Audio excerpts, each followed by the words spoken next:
If you've spent years in therapy working on your avoidant attachment, reading every book, doing the journaling, genuinely trying, and something still doesn't quite fit, I want you to stay with me for the next few minutes. Because there's something I see a lot in my work as a trauma therapist, especially with people who are leaving high control religious environments, that doesn't get talked about nearly enough. A lot of people who've been labeled avoidant by a therapist, a partner, even by themselves, aren't primarily avoidant at all. They're autistic, and nobody thought to look. I'm Rachel Hansen, a licensed clinical social worker, EMDR certified trauma therapist, and I specialize in religious trauma, cult recovery, and the kind of late-breaking self-understanding that tends to come with leaving a high-control environment. And this matters to me personally. Here's what the avoidant label feels like when it's yours. It partially fits.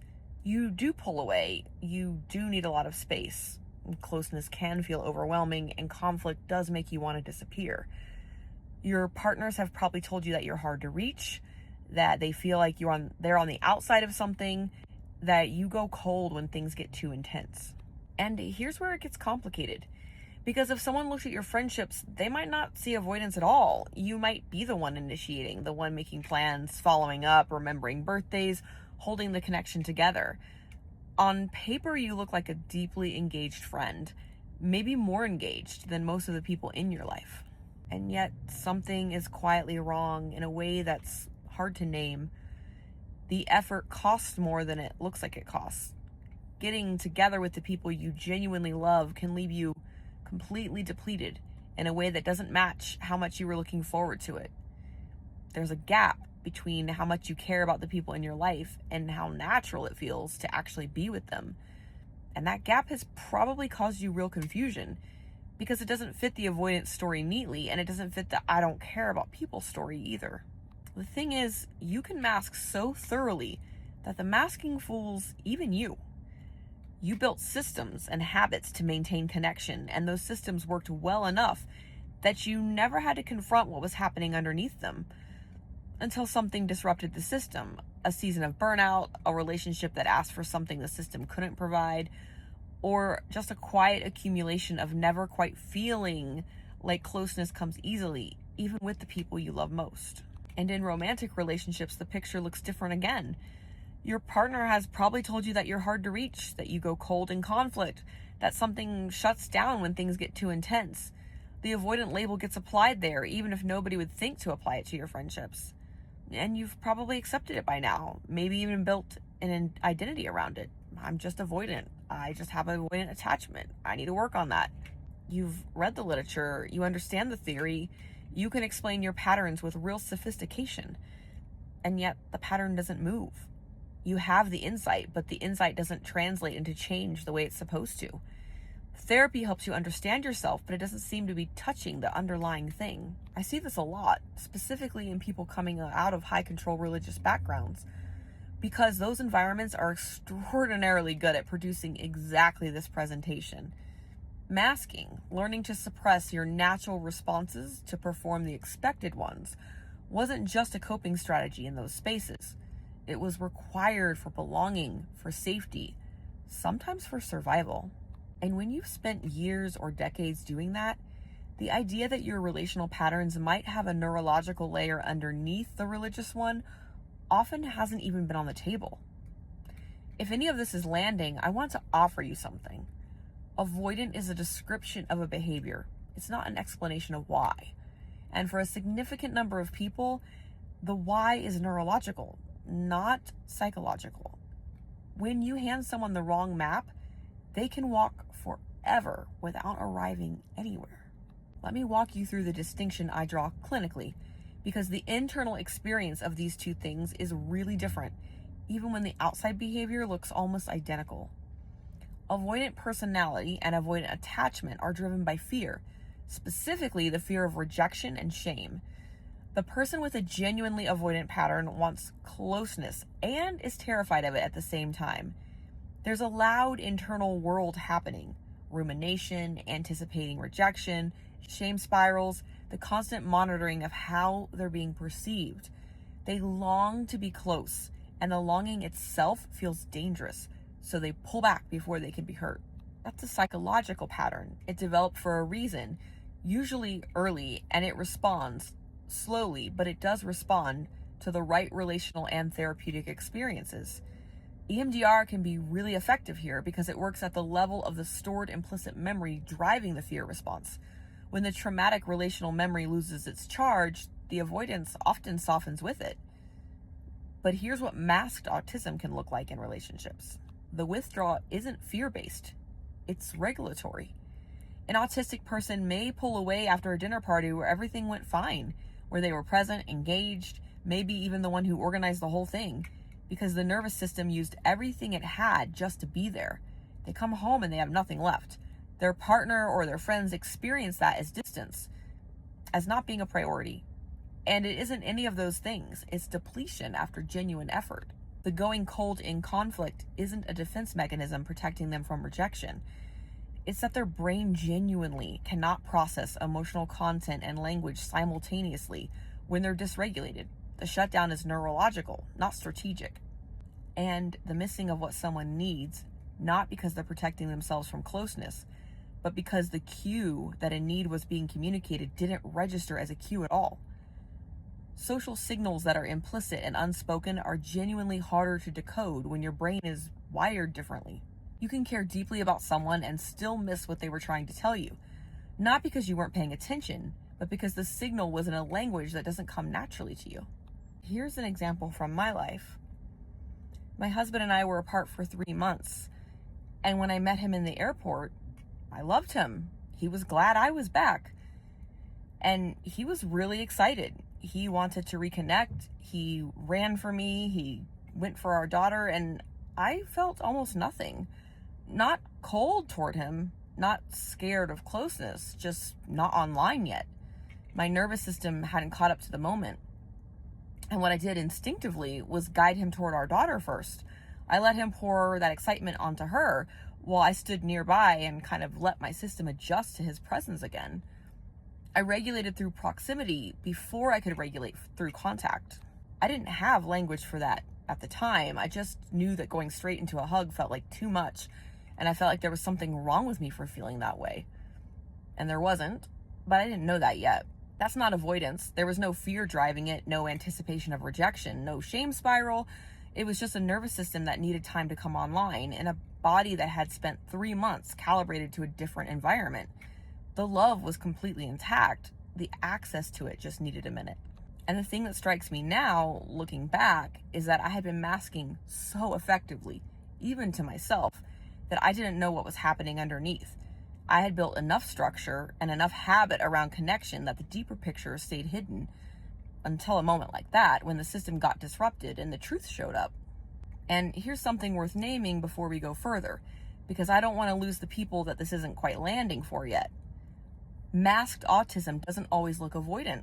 Some autistic people present as anxious, hypervigilant, overly accommodating, terrified of the relationship going wrong. When you've spent your whole life not quite being able to read the room reliably, one very logical adaptation is to monitor everything all the time and work overtime to keep people close so you don't have to navigate losing them. Same neurological root, completely different adaptive response. I'm doing a separate video on that one because it deserves a full conversation. But if the avoidant label has never fit you and the anxious one feels closer, stay tuned for that. For now, back to the avoidant presentation. Because the engine underneath it and genuine avoidant attachment are completely different things, even when the behavior looks identical from the outside, and honestly, sometimes from the inside too. I want to give you a list of some things to sit with. Not a diagnostic checklist. Please don't use YouTube as a diagnostic tool, but some questions that point you toward which map might actually fit you. When you need to withdraw and be alone, is there fear underneath it? Or is it more like your body just ran out of something? Think about the texture of the withdrawal. Avoidant withdrawal tends to have an emotional charge, anxiety, anticipatory shame, which is worrying about the shame before it happens, the urge to flee before something bad happens.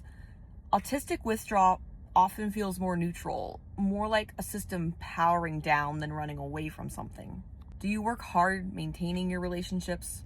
initiating, planning, tracking, showing up, and still feel like ease is missing, like you're doing all the right things and something is slightly effortful that comes naturally to other people. That gap between effort and ease is worth paying attention to. Avoidance is about not wanting to get close. What I'm describing is wanting closeness and finding that the path to it is more complicated than it should be. Do you often genuinely not know what you're feeling? Not because you're scared to feel it, but because the signal is just faint or unclear. This actually can affect roughly half of autistic people. It's distinct from emotional repression. Repression is something actively pushing feelings down.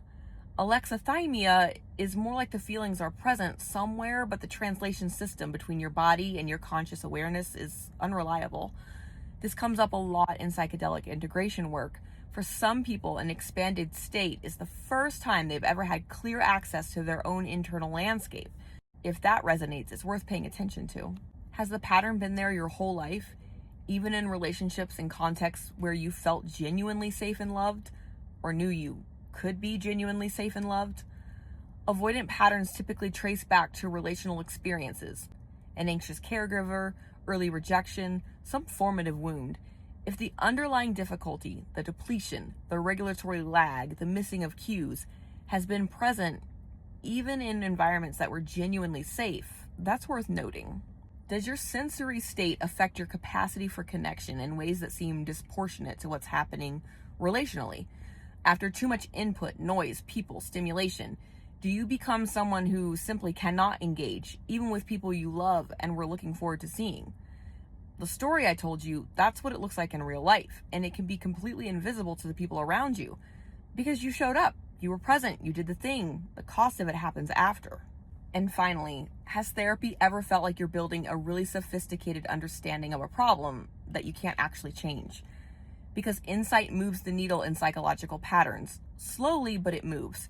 EMDR moves it faster by going below the cognitive level to where the pattern actually lives.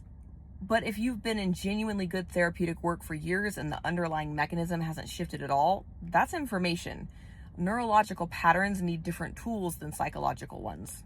I want to be really clear about something because I think this is where a lot of content on this topic gets it wrong. These are not mutually exclusive.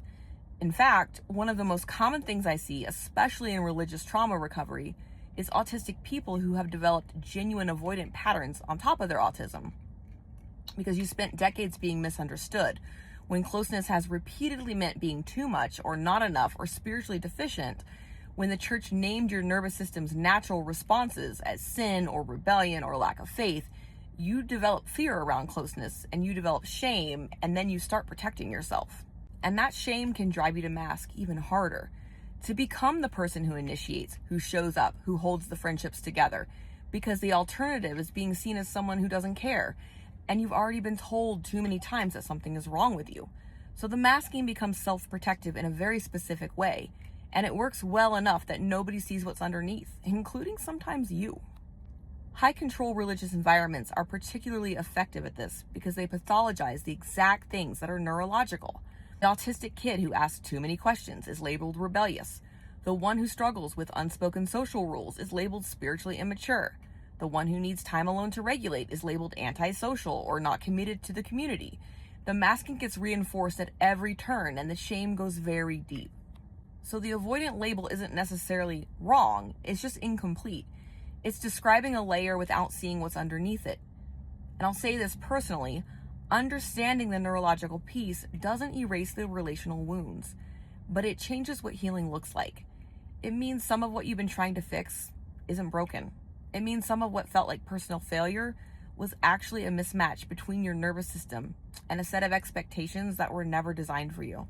I spent years feeling like something was wrong with me in my closest relationships, like I was failing the people I loved most by not being able to show up the way they needed. Even when on paper I was showing up, the effort was real, the care was real, and something was still hard in a way I couldn't explain. That feeling is real, and it also wasn't the whole story. That reframe is not a small thing.